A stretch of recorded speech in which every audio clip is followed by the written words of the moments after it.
It is 4 o'clock. Let's start the recording.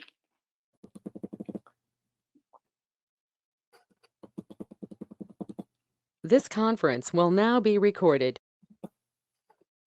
Hello, my name is Dan Steinbauer, Chair of the Underhill Select Board, and I call to order the special Select Board meeting for January 12th, 2021.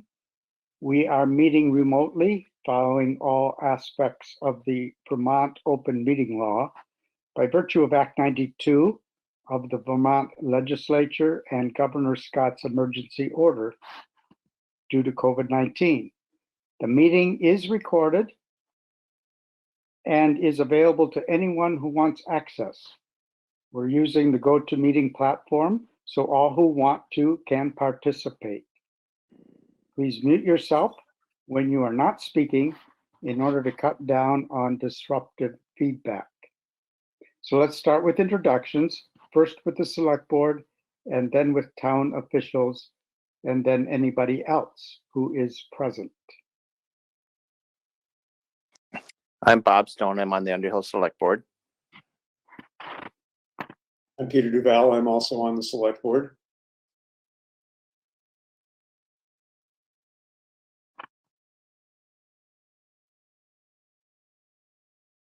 Brett Holden, interim town administrator. I was letting Sherry go first, but she didn't want to. Sherry Moran, town clerk. Jennifer Silpicatz, town finance officer. I'm Penny Miller. I'm with the Development Review Board, but I'm here tonight as an Underhill citizen. Welcome. Are there any adjustments to the agenda?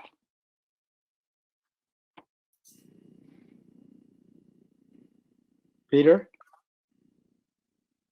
Just that I would like to add an additional reason to go into executive session so that we have a little bit more opportunity to discuss a real estate matter.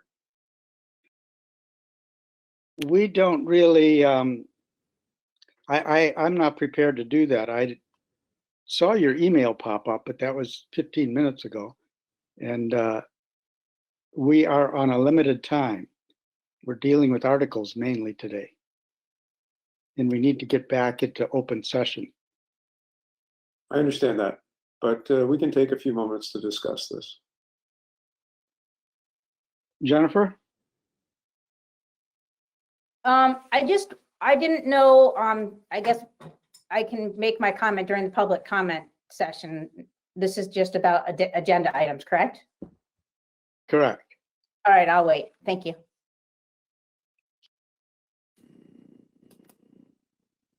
I am resistant to doing that. You always are, Dan. What are you thinking, Bob? It's something that I think is important and it's time critical. And if we don't deal with it now, then the opportunity may be lost. Can you do it in 5 minutes? Certainly. Okay, you can have 5 minutes.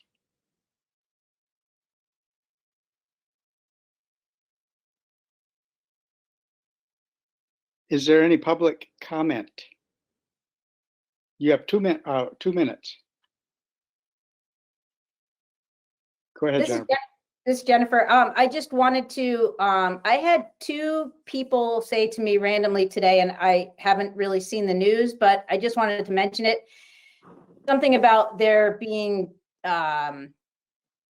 reason to perhaps be concerned and for something that's might or might not happen this weekend. And I didn't know if the town wanted to say anything on Front Porch Forum just about that we don't support any kind of violence in any way coming from the town and the select board, just to diffuse anything that could happen locally in Underhill or even in Montpelier or Burlington. And I don't know if that's something that the town has ever addressed before, but I guess the governor today talked a little bit about it on his address, and I didn't know if it might be something the town should consider also.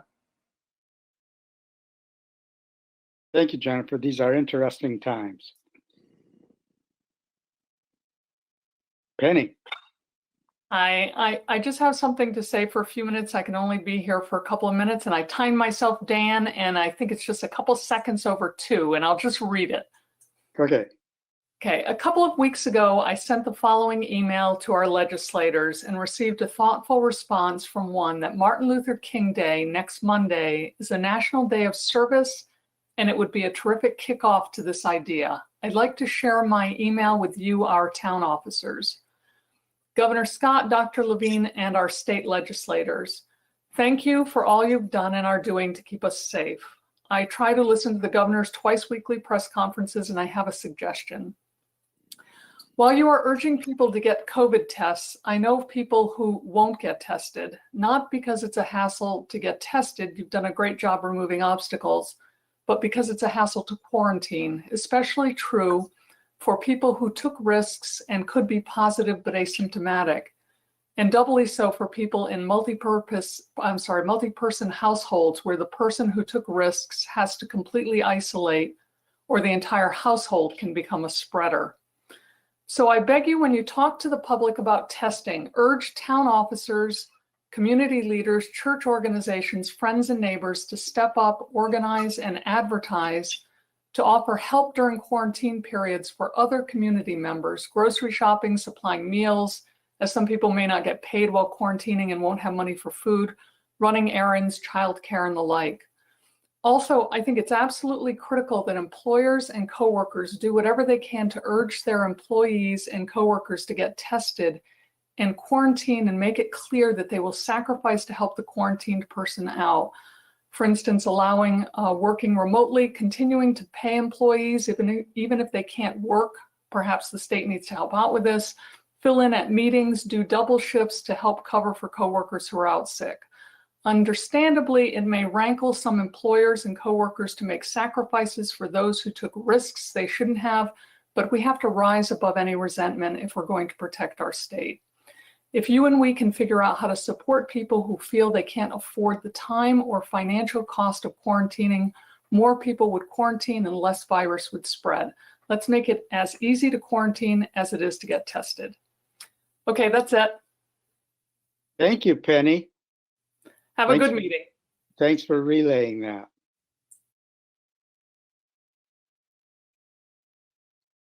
So I would like to make a motion to enter executive session. I gotta find my cheat sheet. I move that we enter an executive session, one, to pay attention to a confidential attorney-client communications made for the purpose of providing professional legal services to the body. 1 VSA section 3131F. And also I move that the executive session will contain negotiating or securing real estate purchase or lease options. 1 VSA 313A2, and entering the executive session will be the select board, town council, town agent, town clerk, and interim town administrator. Is there a second? Second. Is there discussion? All in favor of entering executive session for the purposes in the motion, signify by saying aye. Aye. Aye. Aye. Nays? Hearing none, the ayes have it, 3-0. So we will go to the other platform now. I just say that I will now pause the recording. When we come back at 4:35, I'll start the recording again. To address number one, the articles issue that we discussed. Is there a second? Yep, second.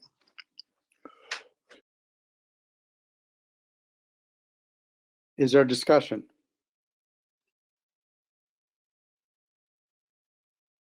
Hearing none, All in favor of exiting executive session for the purpose of discussing articles, signify by saying aye. Aye. Aye. Nays, hearing none, the ayes have it, 3-0. And the motions that we spoke about in executive session that is the action out of executive session. Motion 1, I move to exercise the select board's authority and discretion to warn the advisory articles contained in a petition entitled Petition on Public Accountability. Is there a second? Yes, second. I'm not, Is there- Dan, did you want to just read that again? I'm sorry, I think I misunderstood you. Okay, we did change the motion a little bit in executive session. Oh, okay, I'll let you be then, sorry. Is there discussion on the motion? I'd love to hear Donna read it back.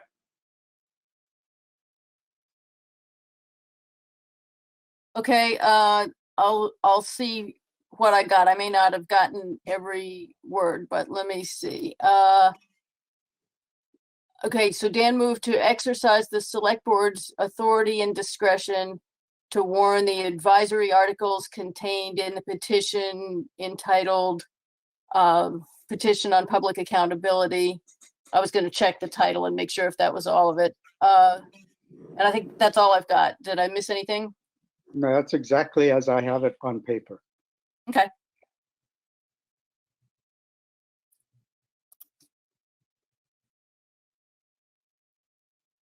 So all in favor of the motion to warn the article, signify by saying aye. Aye.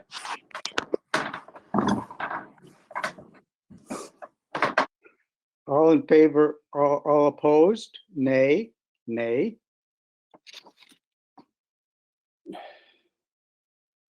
Nay.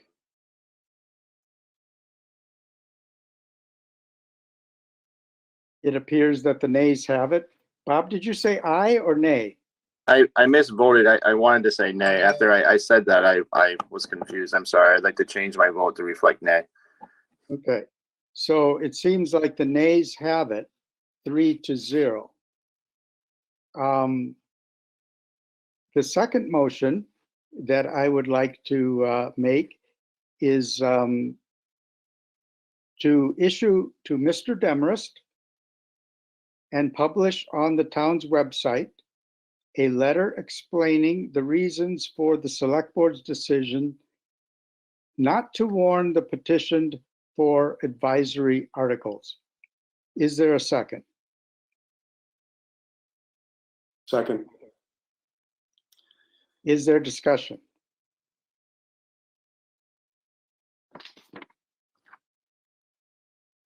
Yes.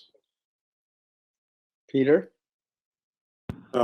I just want to say that I would have preferred that the letter be more thorough and provide more reference to the reasoning and the legal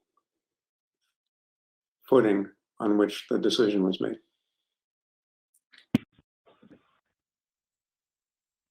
Any further discussion? Dan, I would like to recognize, if I may. Yeah, you can be recognized now. We're in the middle of a motion, but I'll allow you to as the author of the petition.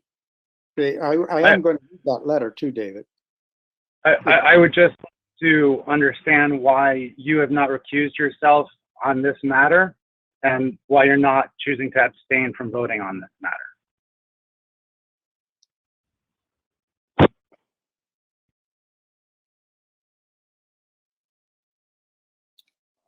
It's an advisory article, and it affects the select board, and I am on the select board. And it also affects you personally based on the conflict of interest allegations that were submitted against you on October 8th of last year.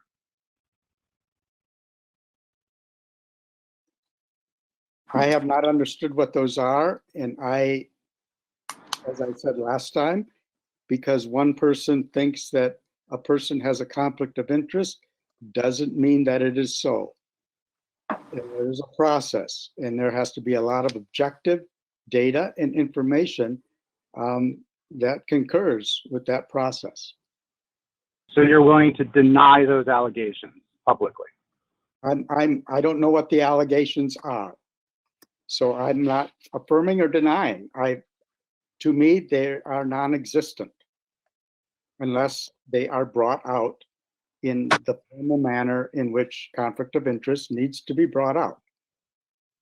They were brought up October 8th of last year.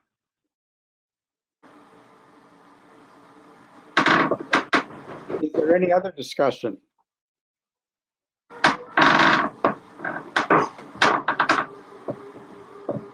All in favor of the motion to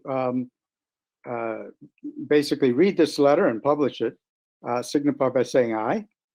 Aye. Aye. Nay. Hearing none, the ayes have it 3-0. So I will read this letter because it has a lot of good information about advisory articles and why select boards do not aren't obligated to warn them anytime that they're presented. And it is addressed to you, David, dear Mr. Demarest, but also implication of anybody who is interested who signed the petition at your request. This letter responds to the petition to add advisory articles to the 2021 town meeting warning, which you spearheaded. As you may know, the select board has the discretion to warn or reject an advisory article submitted by petition. In this matter, the Underhill Select Board has decided not to warn the advisory articles for the following reasons.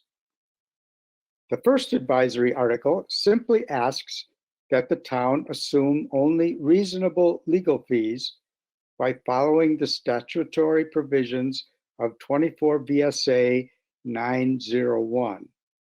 The town and the select board members are obliged to follow state statutes and the Vermont Constitution, and members must take oaths to do so.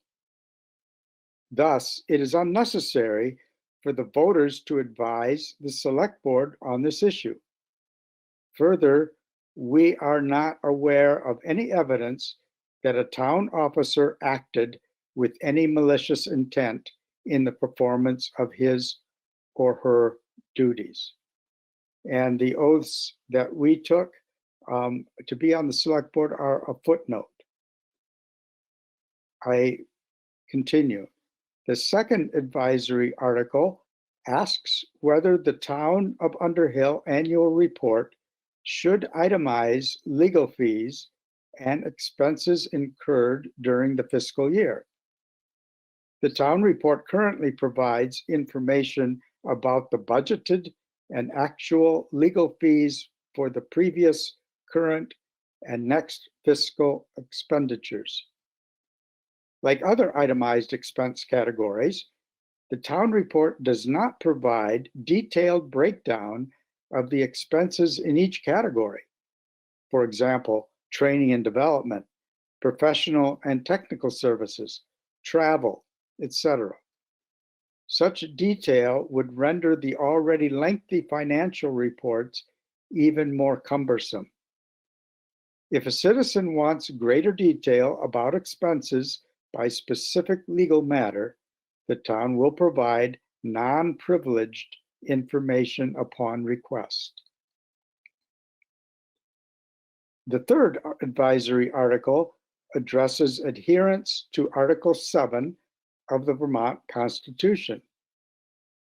As discussed above, the select board must adhere to the entire Vermont Constitution, and a vote on an advisory article telling the town to adhere to the Constitution is unnecessary.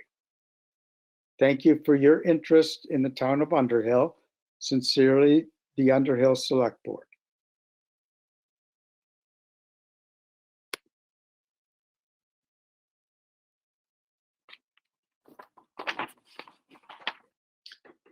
Peter? And yeah, I just wanted to add that I believe there's a problem with the oaths that we've taken, and that they don't accurately reflect the requirements in statute or constitution. The differences may seem minor, but I think it's one of those things that we should clean up going forward. And I believe we restate the oaths every year anyway. So hopefully after town meeting, we can identify the oaths and the source of the oaths, and have a fresh start after town meeting day.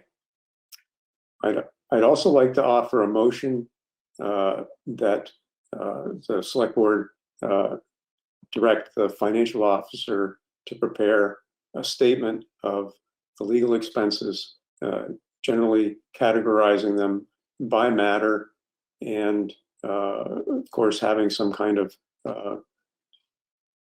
miscellaneous category for verbal advice, but identifying all the legal expenses so that the townspeople can see exactly how much money is being spent on legal matters. And that's a motion.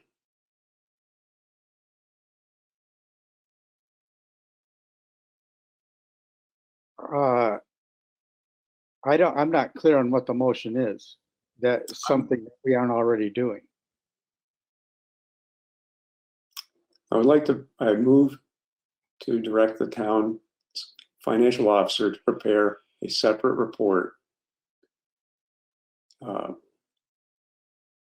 itemizing the legal expenses in categories associated with separate legal matters, of course, with a miscellaneous category for regular verbal advice, and to prepare that for the fiscal year just finished and fiscal years going forward. I will second that for the sake of discussion. Is there discussion on the motion? And I would like Jennifer's opinion as to what she heard as a part of that discussion, so that we're clear. Go ahead, Jennifer. So I guess it's not a problem at all for me to do that. I did recently fulfill a public records request to that same information, and went back 3 years and broke it down by the category, and if that's something that the select board directs me to do, then I guess I would just need to know the frequency that, if that's at the end of the year when I do end of the year statements, and then I just post it on the website under annual legal fees or annual legal something. You can tell me what you want to call it, and I can post it up on the website, and then it would be available for anyone to see. It's not an issue to do that going forward. It was difficult doing it going backwards, but going forwards is a piece of cake. And that may make the job easier for when somebody makes a public records request, it's already there. Yes. Okay. I hear that. Is there any other discussion?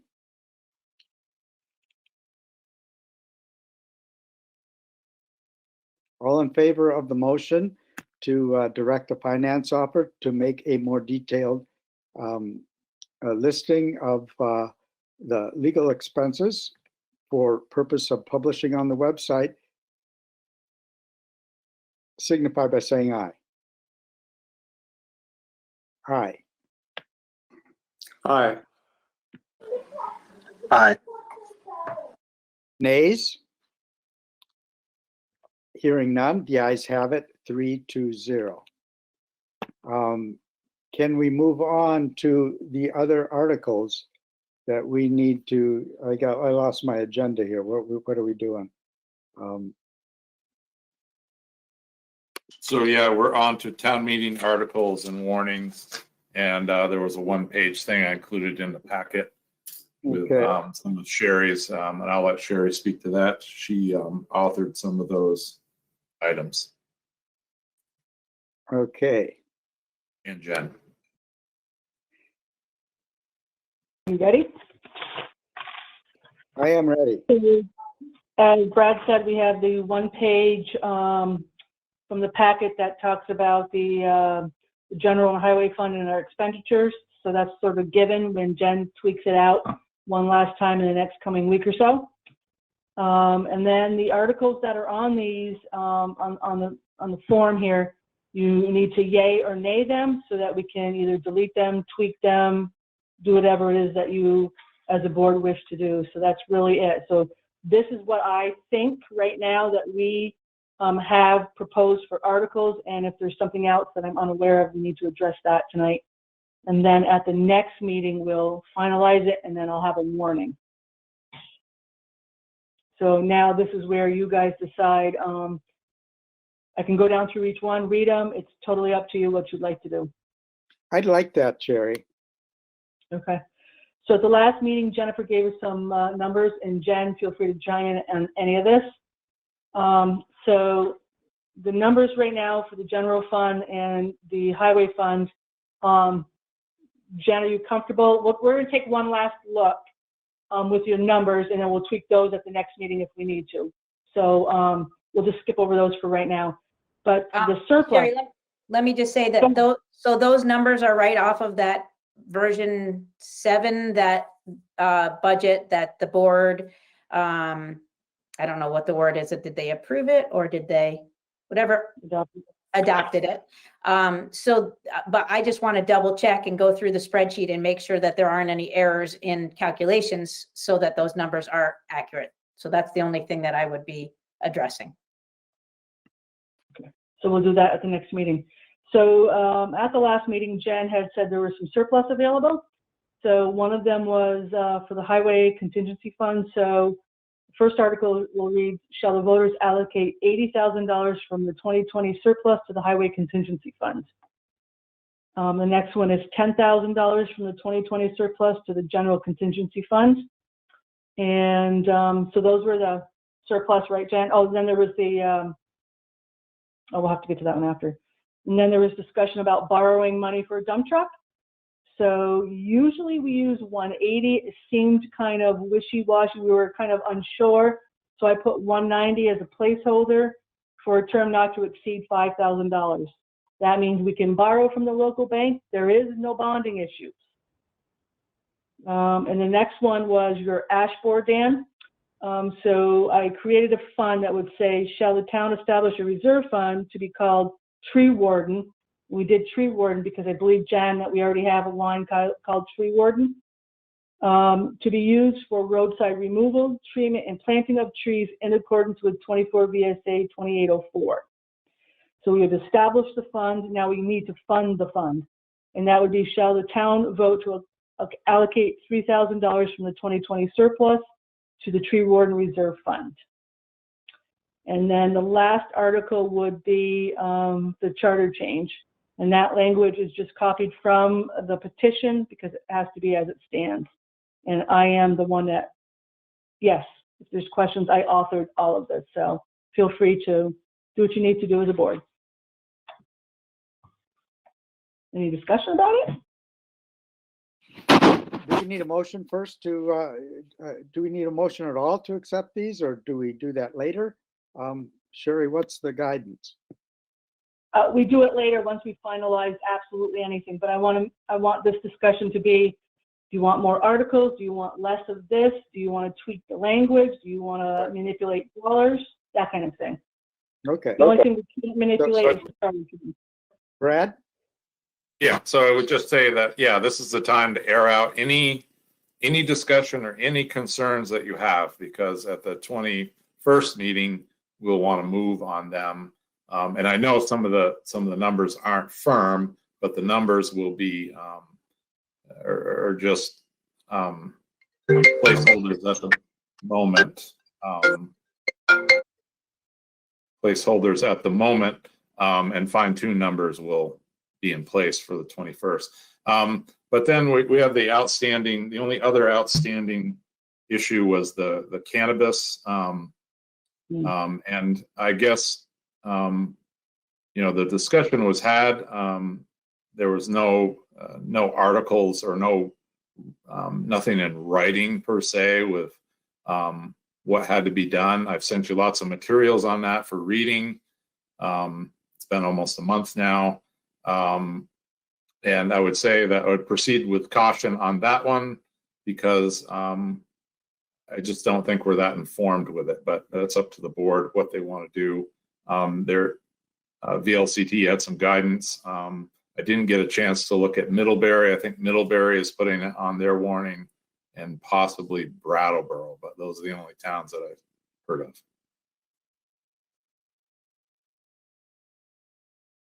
Okay, thanks, Brad.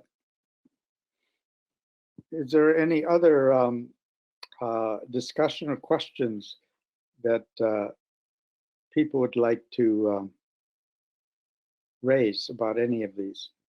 Peter? Yeah, I'm just having a little trouble finding the petition for the recall article. Is that in one of our meeting packets, and which one is it in? Petitions are right up on the homepage of the website. You'll see on the right, I put up a special link for the petition for public accountability. But if you follow the link where there's more information about petitions, you'll see all 3 petitions that have been submitted this year there.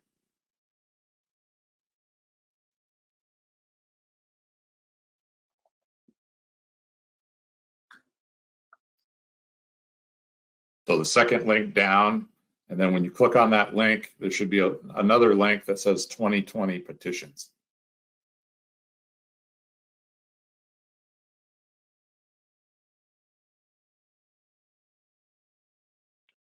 Would have been included in, I think, maybe a November packet.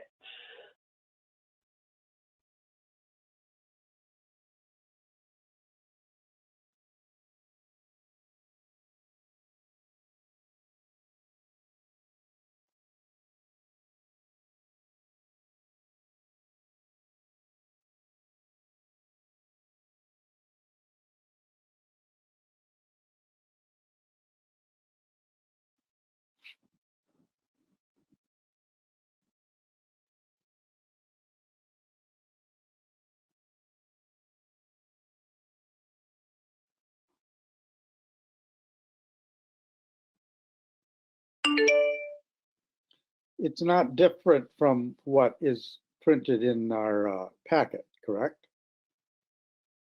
No, it's exactly as it's exactly as it was presented in the packet. Right. Good. Peter?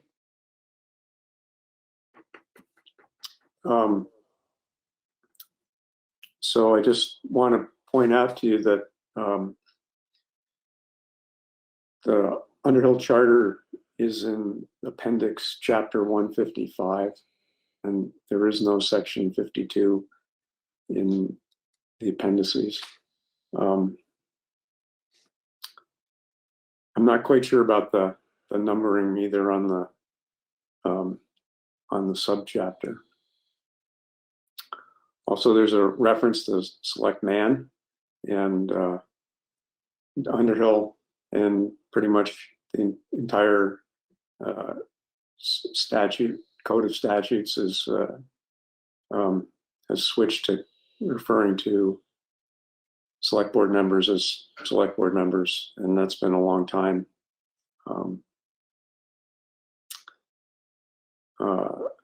Even if we could change that,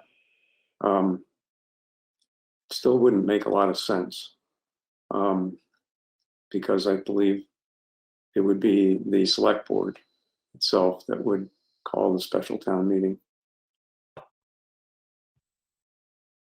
In reviewing the 50 or so charters that do exist of the over 250 municipal entities in the state, it appears that what's proposed here would be the lowest threshold for having a recall election. It appears that a single ballot would be able to complete a recall election. And that's compared to the other towns, that's just totally in its own category. Other towns have petition thresholds of 15%, followed by an election threshold of something like exceeding the initial the number of ballots cast in the initial election. So even where there is a recall in Vermont, which is rare, it's the threshold's quite high. And I just wanted to say again, if I haven't already said it, this is not at all Vermont style government. Recalls, we're talking about Wisconsin, big ballots, we're talking about California. In Vermont, we have a really long tradition of having really rapidly adjusting legislatures. We have a 2-year cycle for all the statewide offices, and in towns, which almost all have a 3-person select board can change considerably every year. And that's how Vermont manages its government, and has for longer than the United States has existed. So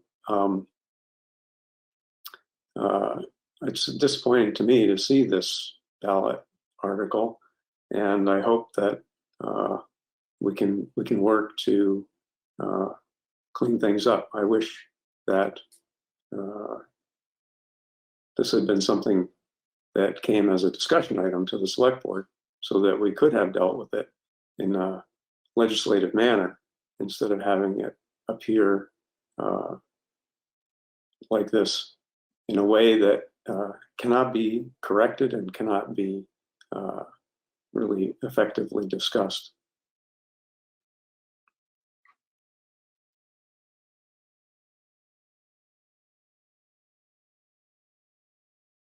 Well, if we had a select board that I thought was acting appropriately and treating everybody, with a respectful manner, maybe this wouldn't have come about. But you have to understand, Peter, not only does this affect the 3 of you, this affects my job. And I feel very deeply about this. This is personal for all of us. And we need a mechanism to take people out of positions that are doing harm or that are just inappropriate, rogue, or out of control.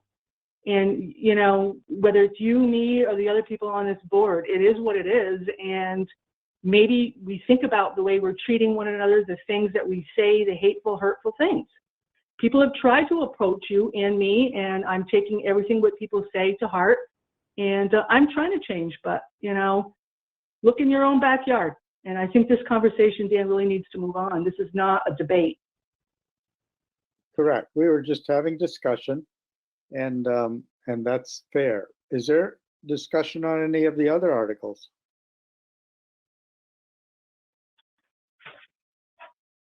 I on the article that was not included on the cannabis, I agree with you, Brad, that, it's like we don't have enough information about the article, and it would have been helpful to have verbiage, supplied or options, by, the legislature, since they passed the laws and are now encouraging, an openness, to the product. So I regret not being able to comply in a speedy manner on this, but it just seems like we were having to work way too hard. For Yeah, that. well, I think the law doesn't take effect, I believe, till 2022. So there's some time to educate, or we could get educated and educate the public about what it's all about. As far as I know, there's two sections. There's a section on retail, and then there's a section on integrated licenses. So Vermont or Underhill doesn't kind of seem like the retail aspect, but the integrated licenses someone may be interested in that. So I guess it's good that the discussion started early, and maybe we can continue the discussion and see where it goes. Yeah, I believe that will continue. If there's no more discussion on the articles, we can move on. Sherry? Yes, could I just make one quick comment, please? Yes. At the BCA meeting last week, and Bob, feel free to chime in on this, the BCA made a motion, made a consensus decision to ask the select board to do a universal mailing of all registered voters in the town of Underhill. Is that pretty much right, Bob and Peter? Yes, similar to what happened with the state mailing out for the general election was what I was wondering, is that, would the I can't even think of the name of the committee there, but to advise as an advisory motion to the select board of, should we do the same thing for the town meeting, and what we're going to be voting for here in March. With that being said, the clerks in the Mount Mansfield district, which are 5 of us, had conversation today, which we're going to stand pretty strong on. We're going to adamantly oppose the mailing of a universal ballot, and that's because none of us thought about the Mount Mansfield ballot that has to go into ours. So Mount Mansfield is not willing to pay the extra cost. They're not willing to get any more ballots than we've already requested. And so they're not willing to wiggle, which means we would have to absorb that cost. And that ballot actually puts us over by an ounce. So it would be an additional 15 cents per ballot. So I'm not sure that it's actually feasible. But I think that we really can reach people with Front Porch Forum, the Facebooks. We have to do mailings anyway. So I'm thinking that approach. But then again, I have a webinar on Wednesday trying to figure out if the state is really going to allocate money. So, and it's, it's just going to be so labor intensive, and then we're collecting taxes in the middle of it, so I don't know what to do at this point other than maybe take the wait approach for guidance from the state. So Sherry, did you have information about the funding of it at all when the BCA, voted that as an advisory or a request from the select board? We had nothing from the state. The board just felt like, paying the cost of, I believe we said it was maybe around $3,100 would be well worth it. So Mount Mansfield only gives me 800 ballots. So I hate to just mail 800 ballots and disenfranchise the rest of the voters. But it would be about 3,100 if, it would be 3,100 without the Mount Mansfield ballot. And you said that we would have to hire people to do the clerical work to put that together, in addition to the cost of the ballots themselves. So that would be a part of an additional expense. Exactly, that's correct. Peter? Yeah, I have pretty fresh information, I think, that will reassure you, Sherry, quite a bit. I did attend a meeting with the VLCT lobbyists, and this was a topic that was quite thoroughly covered. And the way to think about this is that the Elger funding is continuing for another year, and this is will be a reimbursement expense. And they've already allocated or set aside $2 million, and the legislature's ready to set aside even more money if needed to pay for the universal balloting. So they'll pay for everything. And they went through a bunch of different formats for running the elections. And I would say that what happened, and it was all reference to what happened for the November election.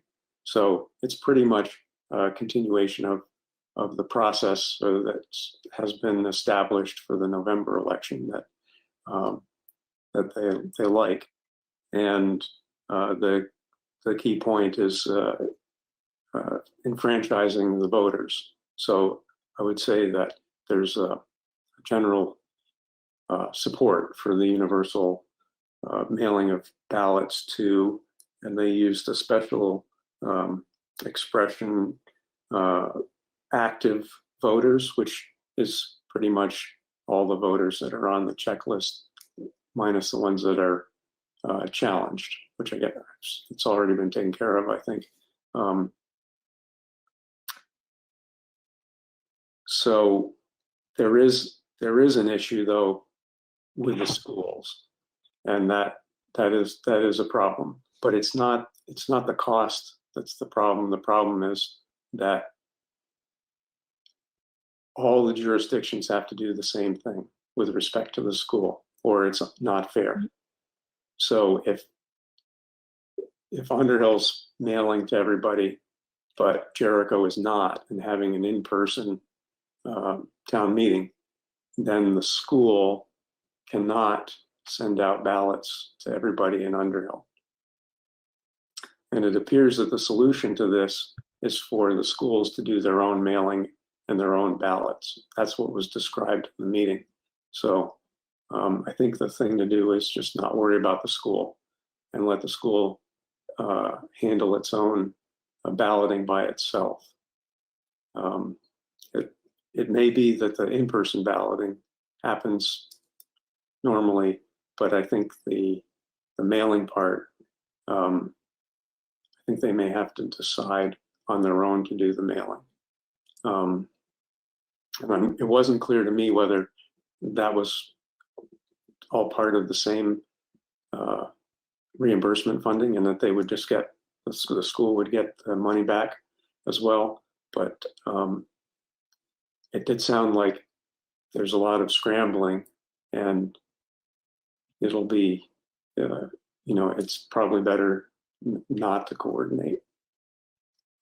You may get more information in this next meeting that's coming up, but the bottom line is the town should just go forward with the universal mailing, because it worked out well the last time, and it's going to be paid for again in the same fashion. Thanks.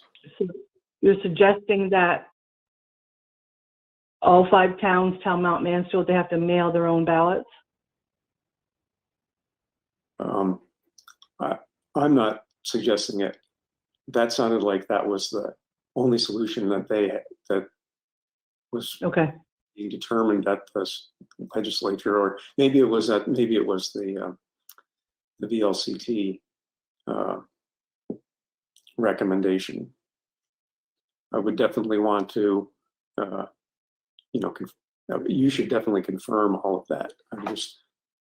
That's my report from listening to the meeting that I listened to. Okay, I'll follow up and report at the next meeting. Yeah, Thanks. thank you for that. Yeah, we can be real smart about that by the next meeting and make a decision on any funds that we might need, but it sounds like they are reimbursable, so that'll be easier. Peter, did they talk about extending? There are a couple of those towns, Colchester and Essex, I believe, that were having a hard time meeting the Elder grant deadline. Did they talk about extending the entire grant, or is this just a supplement thing? Yeah, some of that information came in pretty quickly, but it was my impression, and I actually had this notion earlier from, I think, national news, that this deadline that the town was working against just at the end of last year just got moved. And Okay. I'm not sure if the state program that the town was working with, the Elger program, is just going to get extended, or if they are going to create a fresh version. That wasn't really discussed. It was the election that was more the center of the discussion. So I'm guessing that the general grant program may be reopened, or the general reimbursement program may be reopened. Okay. Is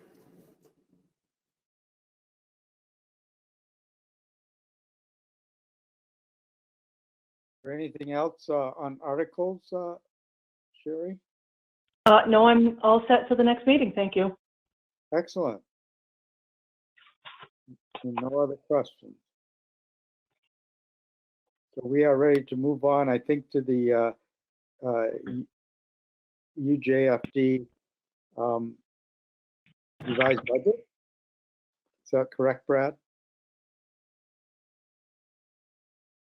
Correct. So I don't know if Bob wants to explain it, but in brief, we had a special select board meeting on the 29th, I believe it was, where we had reviewed the Underhill Jericho Fire Department's budget. We had done so, I think, before Jericho had a chance to give their preliminary blessing on it. And what had happened was that Jericho made some suggestions, and the Underhill Jericho Fire Department basically altered. They wanted to see them use more of their reserve money to lower the budget or to lower the increase. So basically, the fire department agreed to do that for Jericho.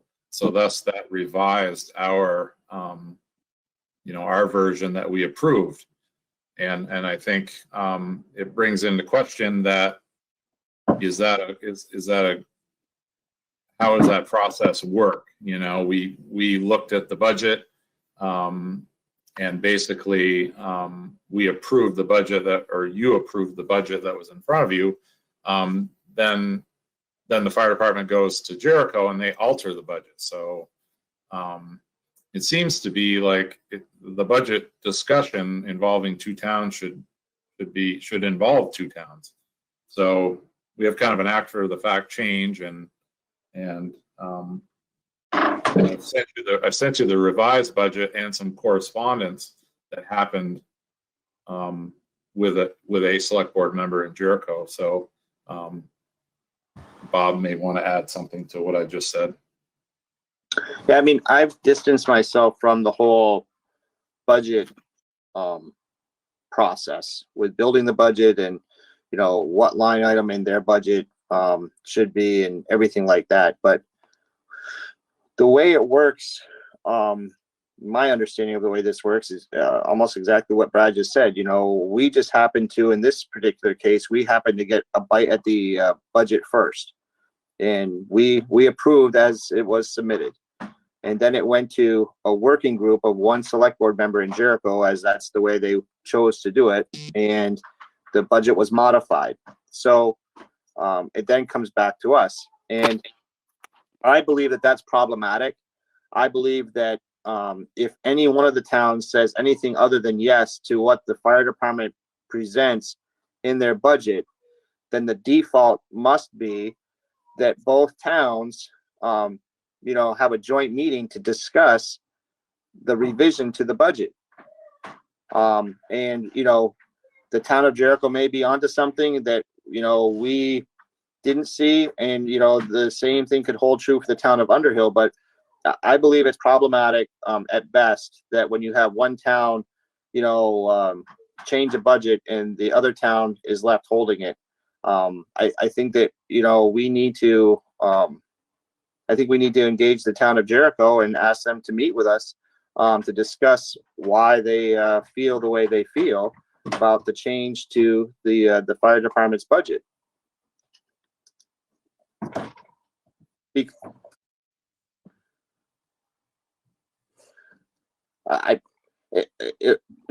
we don't come up with a solution to this problem, I don't know what's going to happen when either town makes a suggestion that they want to make significant changes to the budget, and then what is that process then going to look like? We've had a homogenous relationship, where everyone, gets along real well and, funds the budget and everything like that. But, I don't know if we necessarily agree. I believe that we should have a conversation of whether or not the fire department should take money from their reserve cash on hand account to lower the budget by, less than $10,000. I don't know if that's a good idea or not. And I'm not entering into whether that should be or shouldn't be. What I'm saying is that the process is broken. And if either town says anything other than yes, then that should trigger both towns coming together. And maybe the solution to this problem is that we ask the fire department to present the budget in October or November so that it gives us plenty of time to react to something, instead of like at the end in January where we're all scrambling to try to get budgets to and, figuring everything out at the last minute before it has to go to print for the town report. I'm not trying to be difficult. I know the people in Jericho are good people. But it's just, my observation, my feeling is that, we should be very mindful of changes to that budget that we already approved. I think that would be one good thing you said, Bob, that if we had a earlier look at the budget, we could react in a more timely manner with another town. And it may not be that it is always that we disagree on the bottom line of the budget, but it certainly was the case this time. Now, just to clarify, Brad, so, and Bob, the fact that the budget for Jericho is lowered because they're using more reserve, that affects Underhill in the same direction in the applied equal manner. Sure, it's the split. So given the fact that it's then lower in our budget. So Jennifer, what were you going to say? So when we approved our town budget, we approved it at the fire department at $251,950, which was a $7,000 increase over the fiscal year 21. This new budget that they sent to us after you all adopted the last one is a reduction from the $251,950 to $247,990. So that's a reduction of $3,960 from what you adopted this year. So it's not a significant change in our budget, but it just basically almost cuts our increase from the year, from last year to this year. Well,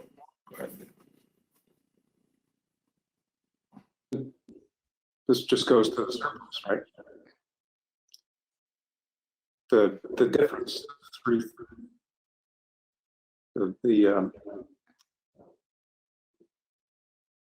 the difference between what we budgeted and what is actually getting transferred is just going to end up in a surplus somewhere, right? No, the surplus is calculated based off of our audited numbers from the previous year financials. So the surplus doesn't have anything to do with this year that we're budgeting for, which is the future. I'm under the assumption that we're gonna just plug in the new budget that Jericho revised and submit that to the voters, unless Bob wants to have a special meeting. But I guess my suggestion would be, since it's a fairly nominal amount, is to maybe just reach out to Jericho and say, hey, can we do these budget discussions together next time? I think it would be beneficial for the fire department. Instead of bouncing back and forth to two towns, they could just, we could have a group meeting to discuss it, and then air everyone's concerns out there. Seems like that'd be a better process. And I think this is actually almost a blessing in disguise, because I think the discussion that really needs to happen with the town of Jericho is how that split is happening, because that 60-40 thing, which we've talked about at last year at budget season, and then it kind of got dropped, is potentially, we're potentially paying about $25,000 worth of share of these joint budget items that we share with Jericho, and that doesn't make sense. So I think, and I think Kurt talked a little bit about it, this goes back to last year or the year before, where we need to really meet with the select board, and we have already brought it to their attention, but bring that up after the budget season and say, okay, we need to sit down and talk about how we split these shared services, because it's 60-40 split is not equitable or accurate.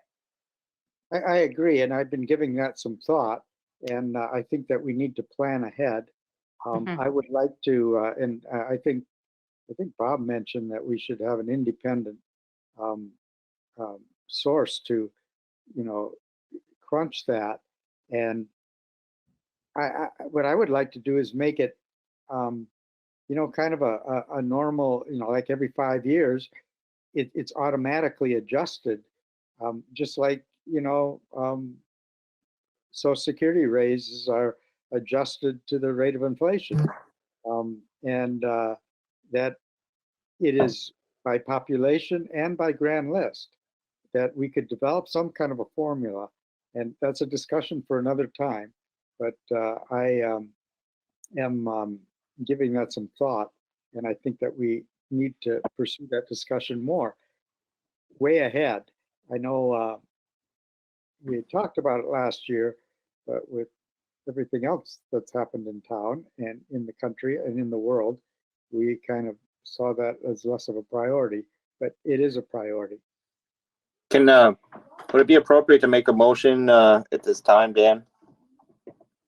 Sure, you can always make a motion. I'd like to make a motion that we instruct Brad to draft a letter to the town of Jericho to coordinate and facilitate a date for both select boards to meet this spring to begin the process on how we would like to proceed with the Underhill Jericho Fire Department and the funding thereof. Is there a second?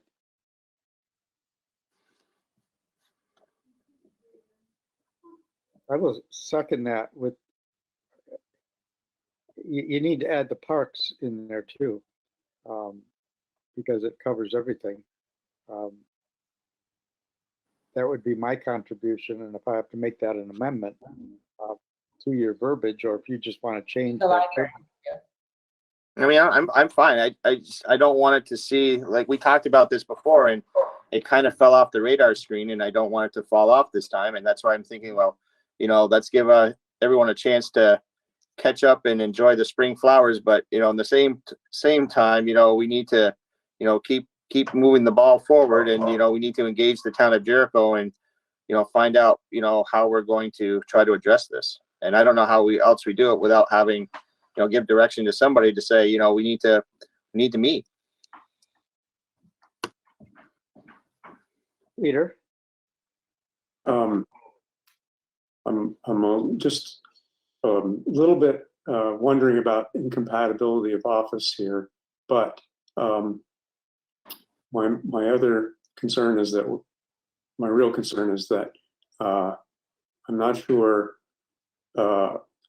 we have as much information as we need to go forward with a meeting with Jericho. I think underlying the motion is an assumption that Underhill is getting a raw deal here, and I'm not sure that's the case. I would be better informed. I think my vote would be better informed if I had an understanding of the cost factors for the fire department and the relative demands that the different towns put on the fire department. I would like to see more information first before venturing out into a chat with Jericho. I agree, Peter. I think that we need to be more prepared, bring our A game, and bring a resolution, and use that as a negotiation, point of perspective, because we don't just want to set up a meeting because we made a motion. We want to be prepared, and I would suggest that we do that. ASAP to prepare for next year. Brad? Yeah, how about I reach out to Matt, the chief, Matt Chaplin, and see if I can pull some information together for the board to get some history on how the split was formed. Is it just demographics? Is it grand list? Is it call volume? What's the history of how the split came about? And get some numbers. Maybe we could take a look at that. It was my suggestion to hire a third party or an impartial party, perhaps. But I think looking at the numbers first would make sense. Yeah, I think that would be, a good suggestion that you just made, Brad.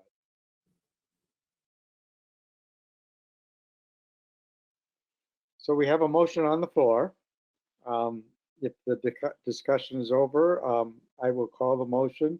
All in favor of setting up a meeting in the spring with the Jericho Select Board to address the 60-40 split, signify by saying aye.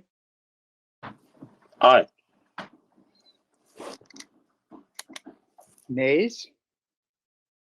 Nay. No, We need to do a roll call. Dan Steinbauer, nay. Bob Stone, aye. Peter Duval, no. The nays have it 2-1. And that is not to say we aren't going to pay attention to it. I think I like, the idea of getting some preparation, and we can work together as a team for that. And I want to engage Kurt as well, because he has some history with exploring this option. And, let's get organized with that so that we can present a healthy argument. Jennifer. Just getting back to the budget piece, because I need some direction on that. And Sherry, you'll have to fill me in on this. Do you guys need to make another motion on the budget to approve it or adopt it as it was with the change in the Underhill Jericho budget number that we just received? So that we can move forward with the new numbers? I don't know, that might make sense. Is that right, Sherry? It is, yes. Okay. I move that we approve, is it approve or adopt? Who does the approving, who does the adopting?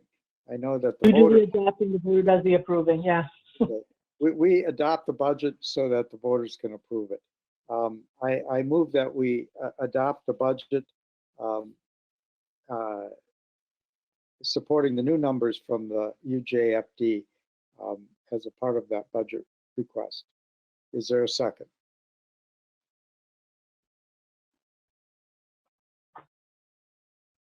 Are we talking about the whole budget right now? We already did,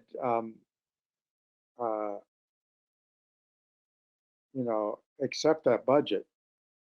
And we're just changing that number. So we're doing the whole thing again. Okay, so we should be pretty specific about the numbers then.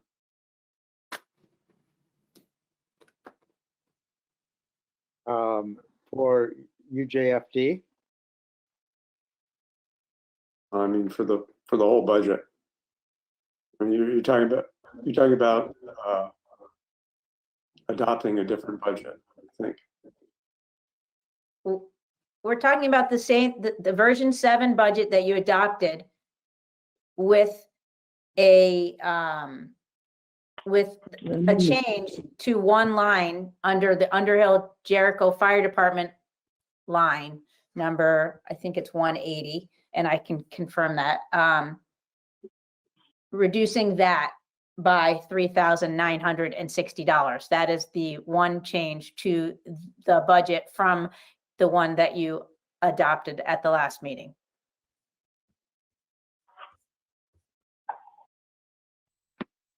I will reword my motion. I don't think it was seconded. I move that we approve the budget or adopt the budget, reducing the previously adopted budget by $3,960 to reflect the change in the requested UJFD allocation for the next fiscal year, 21-22. Is there a second for that?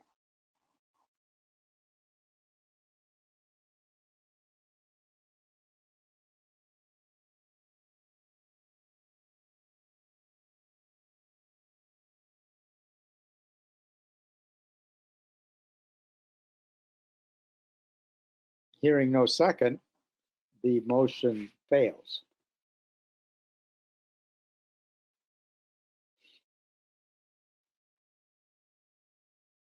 Peter? I think it might be an issue that we haven't approved the minutes yet for the previous motion.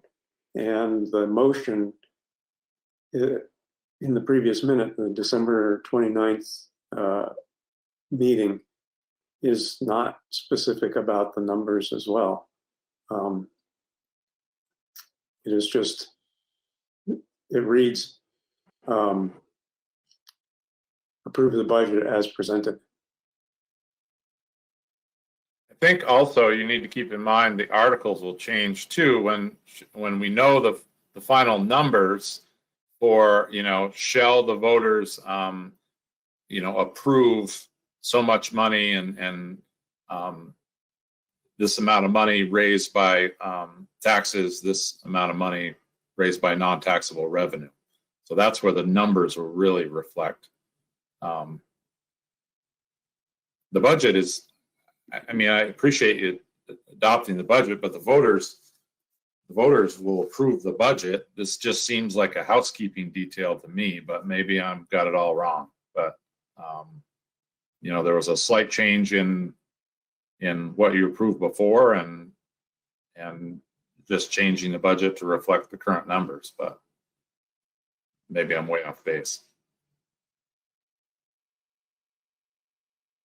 Sherry, would you redraft the budget and then present it to the select board, and then we would approve that budget? Is that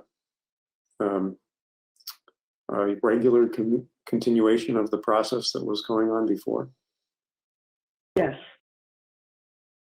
I mean, you are just changing one number. You can adopt the budget as approved at the last meeting, or, you know, we can get our final numbers together and at the next meeting we can approve or adopt the budget again and dot all those I's and cross those T's. But yes, we've done that before.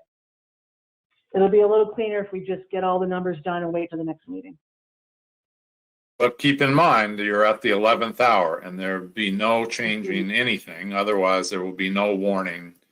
So that is a date. That is a drop dead date. Yeah, the 21st is really going to have to be it. There's not going to be there's not going to be any room for error.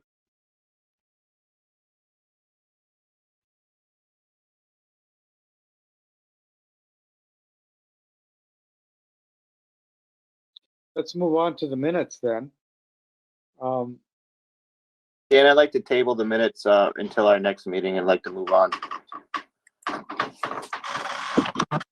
Okay. We can do that. The table does not need a second.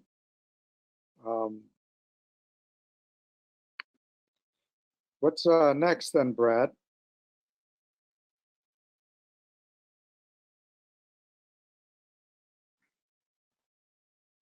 I can't remember in your packet. I don't think there was any, if there was some correspondence in there or not. I can just take a quick peek here. Yeah. Items, correspondence, and announcements scheduled for the next regular scheduled select board meeting is Tuesday, January 21st, 2021 at 6 p.m. Okay.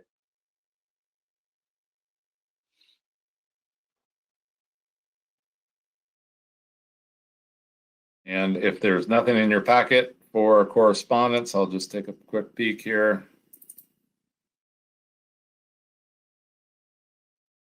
I didn't see anything.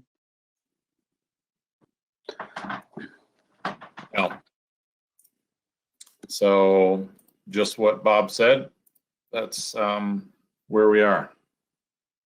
I did have one conversation with a person in the town who called with a concern about tree trimming along the roadside, and we had a good conversation, and you know, we figured it out.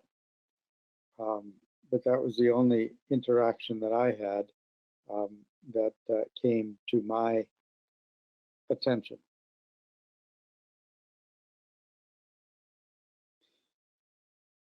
So January 21st, we have a lot on our plate for that. It is the 11th hour. There was one thing I had, Dan, that I was engaged by a resident about. The resident felt that we should not be replacing the sander on our new pickup truck that was, 15 years old and still has a lot of life in it. And this resident felt like we should forgo that expense. And I forgot to bring that up at the last select board meeting, and I wanted to bring that up for you folks to, discuss. I don't necessarily see that as an option. I see that small pickup is used for smaller roads, and when we need to have roads sanded and plowed with that truck, it's critical that we maintain our infrastructure, and having a 15-year-old piece of equipment that may be subject to not available parts and breaking down, I don't think is in the town's best interest, but that's my opinion. I think that's normally a good reflection that in the middle of winter, you want to have all your equipment up and running and nothing going wrong with it. And I believe the amount of money that is saved by running an old piece of equipment into the ground is negligible because you're going to have to replace it sometime. Keeping things fresh is a good idea for the safety of people in our town.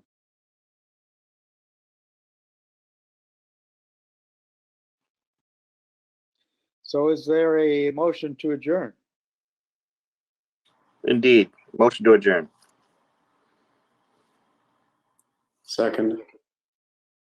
All in favor of adjourning, signify by saying aye. Aye. Aye. Nays? Hearing none, the ayes have it, 3-0. Thank you for joining and for the work that we were able to do. Thank you.